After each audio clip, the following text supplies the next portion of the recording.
پاکستان فاروق ستار کی news conference جاری ہے، آپ کو براہ راست لیے چلیں گے۔ وہ انارکلی کو کیا کیا تھا؟ دیوار میں چنوا دیا تھا، تو ہمیں بھی چنوا رہے تھے۔ وہ تو اللہ کا کرم ہوا کہ سپریم کورٹ کا فیصلہ ہمارے ریسکیو پر آ گیا، اس نے ہماری عزت اور وقار کو بحال کیا۔ اور سندھ گورنمنٹ نے دوبارہ اس پہ ریویو داخل کر دیا ہے۔ ہم اس کی مذمت کرتے جو بلدیہ فائر انسیڈنٹ میں کیا۔ پھر اس کے بعد ڈیولپمنٹ نیڈس، اربن رورل، ہم یہ نہیں کہہ رہے کہ اربن لاڑکانہ، نواب شاہ، سکھر، وہ خیرپور، جام شورو، جیکب آباد، کشمور، وہاں کی بھی ضرورتوں کو دیکھیں، وہاں کیا ضرورت ہے، وہ علاقے بھی ڈیولپ ہونا چاہیے۔ ہم نے نہیں کہا کراچی، حیدرآباد، سکھر ہی کا ہم نہیں کر رہے ہیں، ہم وہاں کی بھی بات کر رہے ہیں۔ اس کے لیے جوائنٹ کمیٹی بننی تھی، کہاں بنی؟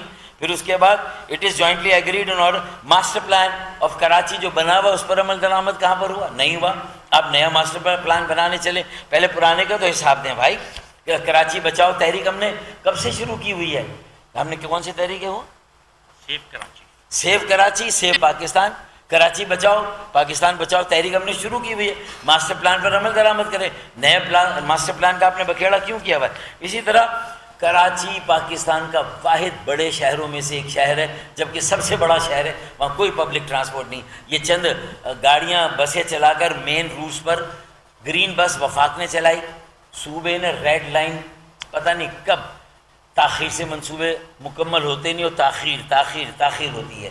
ان کی جو قیمت ہے، یہ جو ریڈ لائن کی قیمت کیا تھی، آج کیا ہو گئی ہے؟ 80 ارب سے 120 ارب روپے چلی گئی ہے۔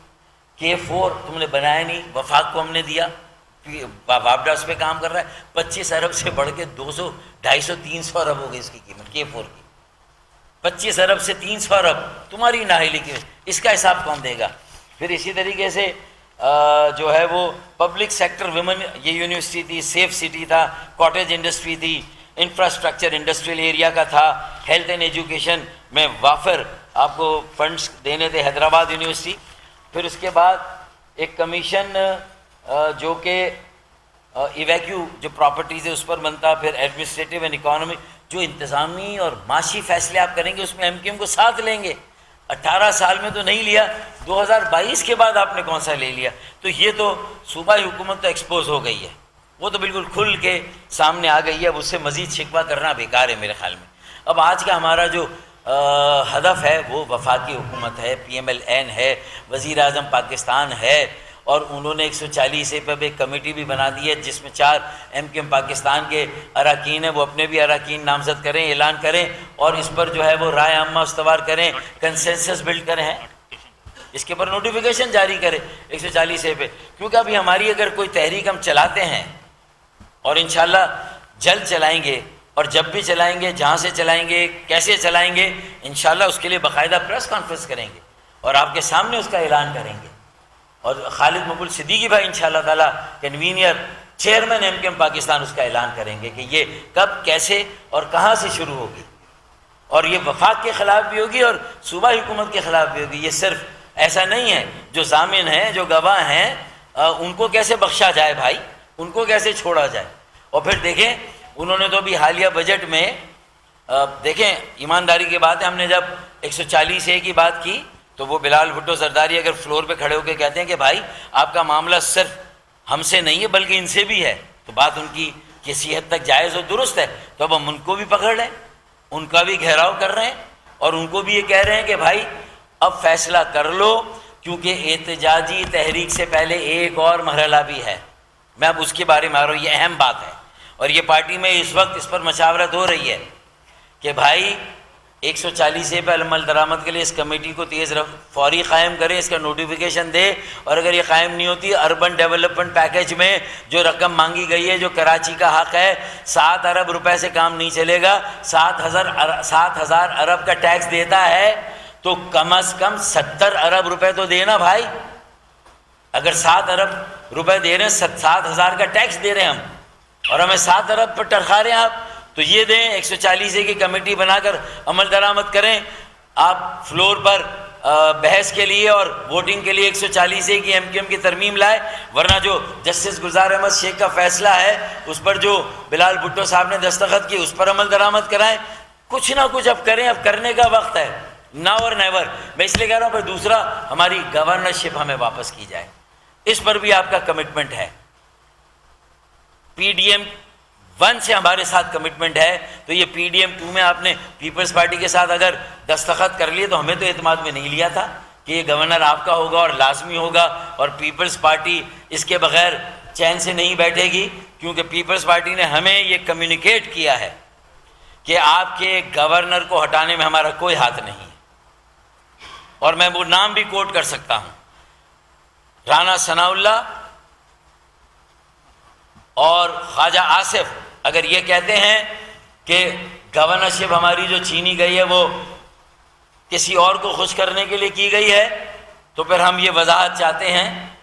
تو پھر آپ کا ہمارے ساتھ بھی معاہدہ ہے, اور اس میں آپ کو ہماری گورنرشپ ہر حال میں واپس کرنی ہوگی. اور ان تینوں نکات پر اگر عمل درآمد فوری طور سے شروع نہیں ہوتا, بجٹ میں ہم نے مان لیا آپ کی باتیں, آپ کی یقین دہانیوں پر یقین کر لیا, لیکن اگر اس پر فوری اسی طرح لاپتہ ساتھیوں کی بازیابی کے لیے بھی ایک ایم کیو ایم نے نام پروپوز کر دیے ہیں, تو ان کے ساتھ بھی منسٹری آف انٹیریئر کے جو متعلقہ لوگ ہیں ان کو بٹھا کر ہم ان 150 جو ہمارے خاندان ہیں جن کے بیٹے لاپتہ ہیں انہیں بھی مطمئن کرنا ہے, ان کی بھی ویل بینگ, ان کے ویئر اباؤٹس, وہ کہاں پر ہیں, کس حال میں ہیں, اس کے بارے میں انہیں بھی آگاہ کرنا ہے. گورنرشپ ایم کیو ایم کو واپس دینی ہے, اور اگر جلد از جلد ان چاروں مطالبات پر جن پر آپ نے کمٹ کیا ہے اگر عمل درآمد نہیں کریں گے, تو پھر ہو سکتا ہے ایم کیو ایم میں جو آج مشاورت ہو رہی ہے کہ پھر ہم اپنے 22 ایم این اے کی طرف سے اسپیکر صاحب کو یہ درخواست دیں کہ ہمارا اپوزیشن کی بینچوں پر بیٹھنے کا انتظام کریں.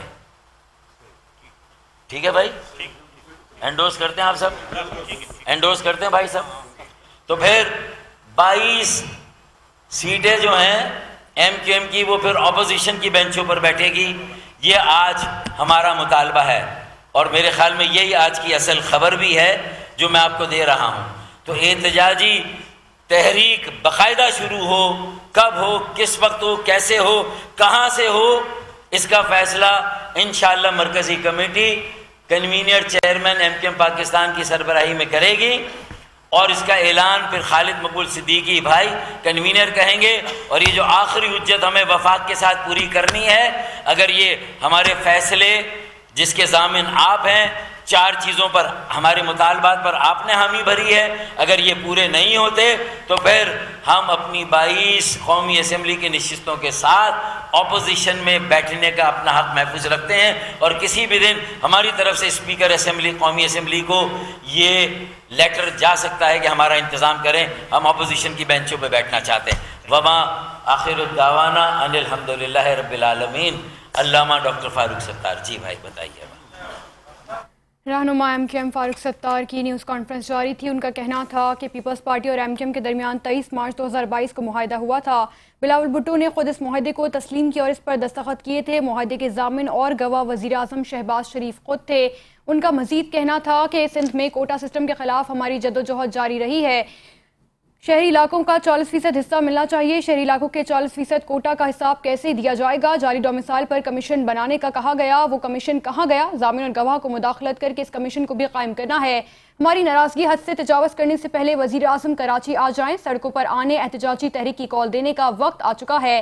عوام سے رابطے میں ہیں, انہیں تحریک کے لیے تیار کر رہے ہیں. وفاق بعد میں مداخلت نہ کرے, اگر روکنا ہے تو ہمیں ابھی روکا جائے. کراچی کے لوگوں کا احساس محرومی ہر عہد کو تجاوز کر گیا ہے. ایم کیو ایم پاکستان سے بات چیت کرتے تو بلدیاتی مسئلہ حل ہو جاتا. سندھ میں کوٹا سسٹم کے خلاف ہماری جدوجہد جاری رہی ہے. کوٹا سسٹم مکمل ختم ہونے تک شہری علاقوں کا 40% حصہ ملنا چاہیے. اگر ہمارے تمام مطالبات پورے نہ کیے گئے تو ہم اپنی 22 نشستوں کے ساتھ اپوزیشن میں بیٹھنے کو تیار ہیں.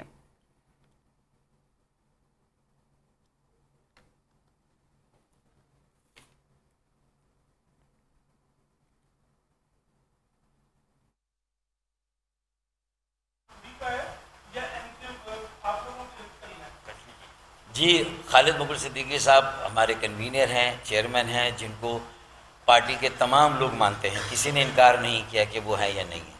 تو میرے خیال میں اگر یہاں بیٹھا ہوں تو میں انہی کا بینر لے کے, انہی کا علم لے کے اور انہی کا مینڈیٹ لے کے یہاں پر بیٹھا ہوا ہوں, اور جو میرے ساتھ آج بیٹھے ہیں وہ سب میرے ساتھ ہیں, پارٹی کے ساتھ ہیں, کنوینر کے ساتھ ہیں, اور ہم یہاں بیٹھ کے جو بات کر رہے ہیں وہ کنوینر کی طرف سے اور پارٹی کی طرف سے ہم پیپلز پارٹی کو بھی کمیونیکیٹ کر رہے ہیں اور پی ایم ایل این کو بھی کمیونیکیٹ کر رہے ہیں. ٹھیک ہے. اچھا فاروق بھائی یہ بتائیے گا, آپ تو متعدد مرتبہ وزیر اعظم پاکستان شہباز شریف سے اسلام آباد میں ملاقاتیں کرتے ہیں, لیکن وہ کراچی آنے میں ایسا لگتا ہے بالکل بھی دلچسپی نہیں لیتے. کراچی کا اگر ان کا دورہ ہوتا ہے تو وہ اتنا مختصر ہوتا ہے کہ 3 سے 4 گھنٹے وہ آتے ہیں, اہم ترین اپنی ملاقاتیں کرتے ہیں اور پھر واپس چلے جاتے ہیں. تو کیا یہ سارے مسائل کے حل کے لیے آپ ان کو دعوت دیں کہ وہ کراچی آئیں؟ ایک شعر پڑھ دیتا ہوں میرے خیال میں کہ حساب ملک کا بس اتنا سا گوشوارہ ہے, حساب ملک کا بس اتنا سا گوشوارہ ہے, کراچی کو نکال کے دیکھا, کراچی کو نکال کے دیکھا تو سب خسارہ ہے. میرے خیال میں یہ ریئلائز کرنا چاہیے. 60% وفاق کو ریونیو دیں, 90% صوبے کو ریونیو دیں, 55% ایکسپورٹ براہ راست کراچی سے ہو, کراچی کی ملوں اور فیکٹریوں سے ہو, یہاں کی کاٹیج ڈومیسٹک انڈسٹری سے ہو. اس کے بعد بھی اگر کراچی میں وہ آ کے ایک رات قیام نہ کریں تو میرے خیال میں میری آج کی توپوں کا رخ پی ایم ایل این اور وزیر اعظم پاکستان کی طرف ہے, اور انہیں اب آنا چاہیے, 4-5 دن بیٹھنا چاہیے اور کراچی کے عوام کو اب ذہنی اذیت سے نکالنا چاہیے. اور اگر ایسا نہیں ہوا تو سب ٹھاٹ پڑا رہ جائے گا. جب لاٹ چلے گا بنجارہ اور پھر احتجاجی تحریک شروع ہوگی تو پھر رکے گی نہیں. آخری سوال